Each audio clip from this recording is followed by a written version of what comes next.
প্রিয় বন্ধুরা আসসালামু আলাইকুম। আমার পাশে যাকে দেখতে পাচ্ছেন উনি একজন জনম দুঃখী মা। স্বামী মারা গেছে 40 বছর আগে, তার কোনো পুত্র সন্তান নাই, জায়গা জমি ভিটা বাড়ি কিচ্ছু নাই, আছে একটা মেয়ে, সেই মেয়েরই দিনপথ চলে না, তো মাকে দেখবে কিভাবে? আমার পিছনে যে একটা ঘর দেখতে পাচ্ছেন, মূলত ছাপরা বললে ভুল হবে না, এটাই তার ঘর। তাও সেটা করা হয়েছে আপনাদের মতো ভালো মানুষের অনুদানের টাকায়। এখন যে জায়গাটা দেখতে পাচ্ছেন এই জায়গাটা ওনার না, ওনাকে দয়া করে থাকতে দিয়েছে, যে কারণে অনুদানের টাকায় ঘরটা করা হয়েছে। তো আমি এই মায়ের জন্য আপনাদের কাছে সাহায্যের হাত বাড়িয়েছিলাম। আপনারা যে এমন পরিমাণের আমাকে দিবেন আমার ধারণার বাইরে ছিল, আমার কল্পনার বাইরে পাঠিয়ে দিয়েছেন। আমার প্রত্যেকটা ভালোবাসার মানুষকে আমি ধন্যবাদ জানাই। আমি আপনাদের কাছে চিরঋণী। এই মায়ের ব্যক্তিত্ব সম্পর্কে যদি আমি একটু আপনাকে বলি, যার স্বামী মারা গেছে 40 বছর আগে, জায়গা জমি ভিটা বাড়ি কিচ্ছু নাই, পুত্র সন্তান নাই, তবুও এই মা ভিক্ষা করে না। তো তাইলে আপনি একটাবার চিন্তা করে দেখেন তো তার জীবনটা কেমনে চলবে।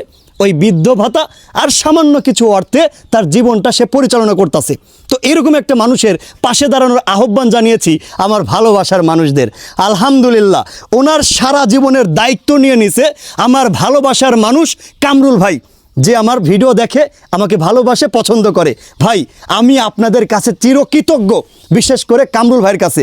অসহায় মায়ের সারা জীবনের দায়িত্ব নিয়ে নিল কামরুল ভাই। এটা চারটাখানি কথা না, একেবারে 10 টাকার থেকে শুরু করে 15 টাকা, 20 টাকা, 100 টাকা, 500 টাকা, 1000 টাকা, 2000 টাকা পর্যন্ত আমার কাছে আপনারা পাঠিয়েছেন। সম্পূর্ণ টাকার আয় ব্যয়ের হিসাব কোনো একটা ভিডিওতে আপনাদের মাঝে আমি নিয়ে আসবো। যেহেতু ভিডিও বড় করা যাবে না, সেহেতু এই ভিডিওতে না দিলেও আগামী যে কোনো একটা ভিডিওতে আমি আয় ব্যয়ের হিসাব দিয়ে দেব। এখন দেখতে পাচ্ছেন এই মায়ের জন্য আমি যেটা করেছি, মূলত এই মা সেভাবে কথাও বলতে পারে না। আপনার কাছে যে আহাজারি করবে যে বাবা তুমি আমাকে কিছু দাও, সেটাও করতে পারে না। ওরে বাবা, তাহলে এই মারে নিয়ে করব কি? এই মা কথাও বলে না, সেভাবে ভিক্ষাও করে না, মানুষের কাছে সাহায্যও চায় না। তো তাইলে উনারে নিয়ে করবোটা কি? মানুষের কাছে না চাইলে তো পাওয়া যায় না। তো আলহামদুলিল্লাহ, মানুষ যে না চাইতেই আপনারা এগুলো দিয়ে দিবেন আমার কল্পনার বাহিরে। আপনাদের কাছে চিরকৃতজ্ঞ। আপনারা জানেন আমি হাশেম সারাটা জীবন অন্যায়ের প্রতিবাদ করে গিয়েছি, মানবিক কাজে আপনাদের কাছে আহ্বান জানিয়েছিলাম, আপনারা যথেষ্ট দিয়েছেন আলহামদুলিল্লাহ। একেবারে ডাইলের থেকে শুরু করে মুড়ি চিরা, ওনার জন্য যাবতীয় সারা জীবনে যা সামগ্রিক লাগে সব কিছু হয়ে গেছে ইনশাল্লাহ। একেবারে তোষক থেকে শুরু করে ল্যাব বালিশ, আপনার বিছানার চাদর, খেতা, পাশাপাশি আপনার ঠিলা, জগ মগ কি নাই এইখানে। একটা মানুষের জীবন পরিচালনা করার জন্য যা কিছুর প্রয়োজন সব কিছু হয়ে গেছে আলহামদুলিল্লাহ।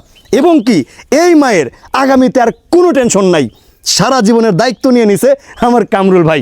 আমি কি বলে ধন্যবাদ জানাবো কামরুল ভাইকে? আপনাকে, আপনার সারা জীবনের দায়িত্ব নিছে কামরুল ভাই, আপনার সন্তান।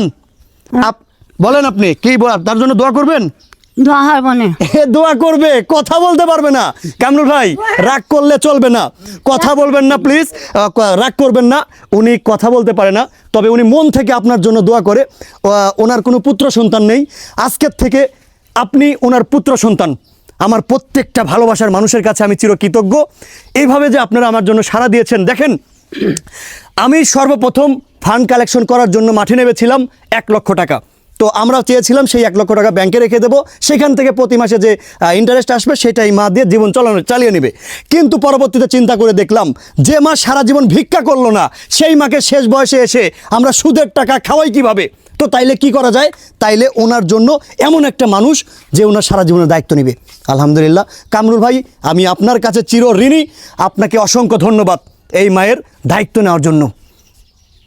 ভিডিওতে কাজ হয়। প্রিয় বন্ধুরা, ভিডিওগুলো শেয়ার করে ছড়িয়ে দিবেন। Thank you so much. আপনি প্রত্যেকটা ভালোবাসার, আমার প্রত্যেকটা ভালোবাসার মানুষের জন্য আপনি দোয়া করবেন। হ্যাঁ, কি কি পাইছেন আপনি দেখতেছেন তো, ল্যাপ পাচ্ছি, তোষক পাচ্ছি, বালিশ পাচ্ছি, এই সমস্ত কিছু কিন্তু আপনার জীবন গুছাইয়া দিছে।